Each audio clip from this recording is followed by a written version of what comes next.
Okay, I wanted to try to finish up sections 5.4 and 5.5 here now. Um, we had talked about finding values of logarithms in video 1 at the end, and so now that we've gone over our properties of logarithms, we can be able to look at finding values by using those properties. So I've got an example here, a couple of calculations. In part A, we want to find the value of log base 8 of 2 plus log base 8 of 4. I've got the same base. I can keep the, so I can get a single logarithm out of this by multiplying the inner terms. 2 times 4 is 8. Log base 8 of 8 is 1. That's law 5 on that sheet that I gave you. Whenever the base and the input number are the same, you always get 1. Part B, we've got the ln of e to the negative 4. Okay, we know powers can come out of logarithms. That's law 3 on that sheet that I gave you. The ln notation is shorthand notation for representing log base e. Log base e of e, or the ln of e, same thing, that is 1.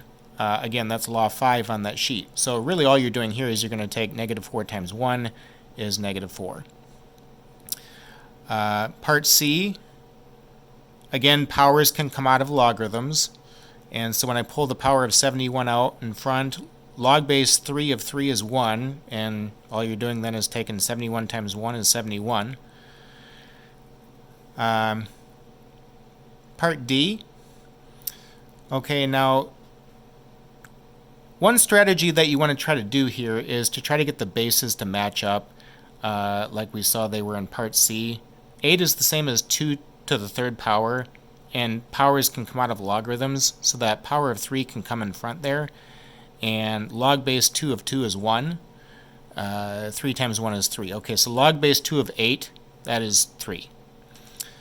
Now, that works well for that problem, but because 8 is a power of 2, 9 is not a power of 2, though. Okay, so log base 2 of 9 is not going to be handled the same way here that we saw in part D.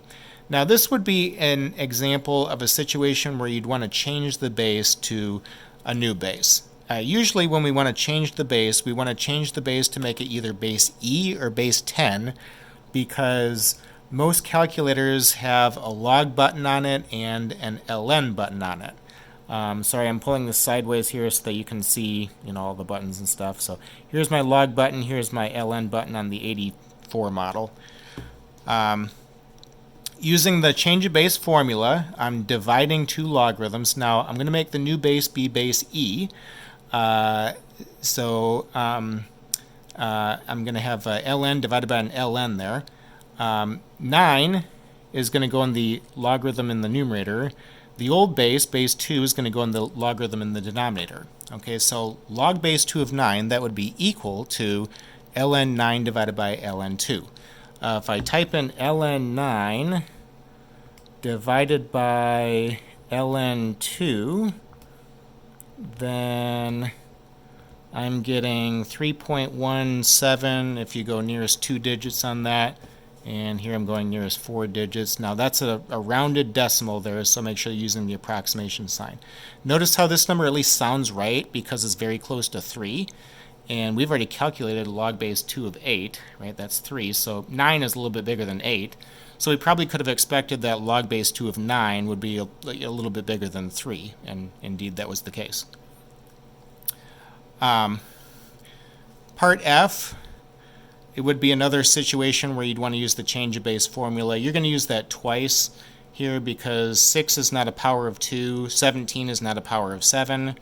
And now it doesn't matter what the new base is, but again, you'd want to make it either be base E or base 10. If I were to go back to the last problem for just a moment, suppose that I were going to change the base to be base 10. Well, in the change of base formula, I would have log of 9 divided by log of 2. If I were to type that into the calculator here, log of 9 divided by log of 2, then notice how I get exactly the same number. Okay, that will always happen. So that's my point, is that it doesn't matter what the new base is, you'll get the same number regardless. Okay. So I'm changing the base to be base 10 in this problem.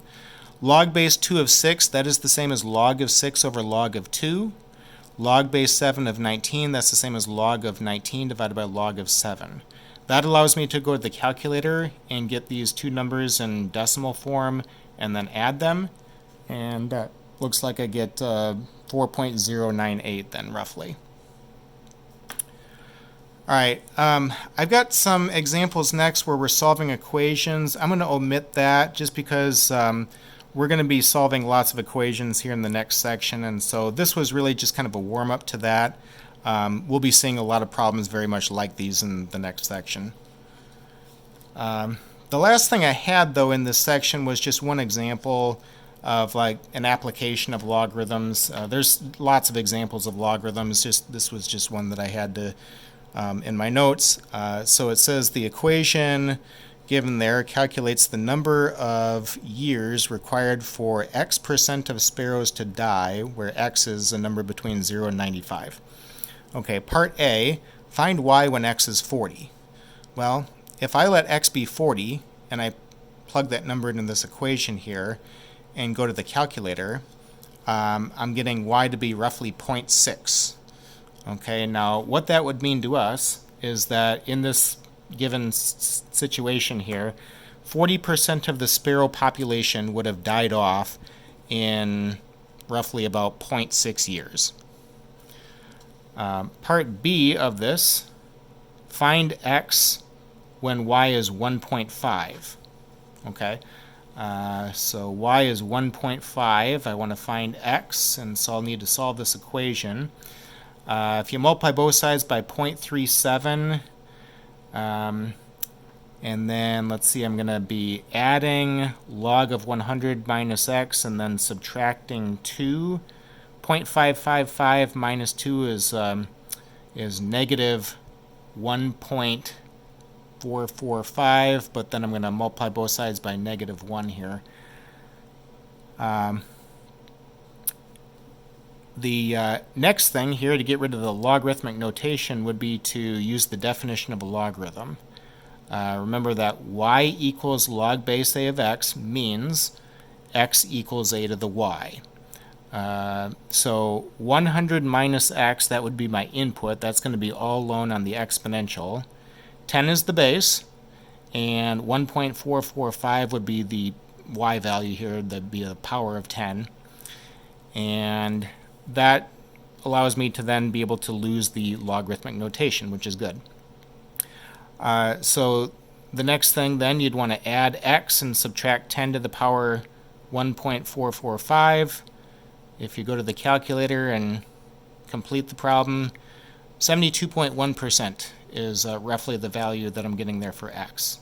So what that would mean to us is that 72.1% of the sparrow population would have died off in 1.5 years. And of course, as time goes on, more of the sparrow population is going to die off, right, from what originally was there.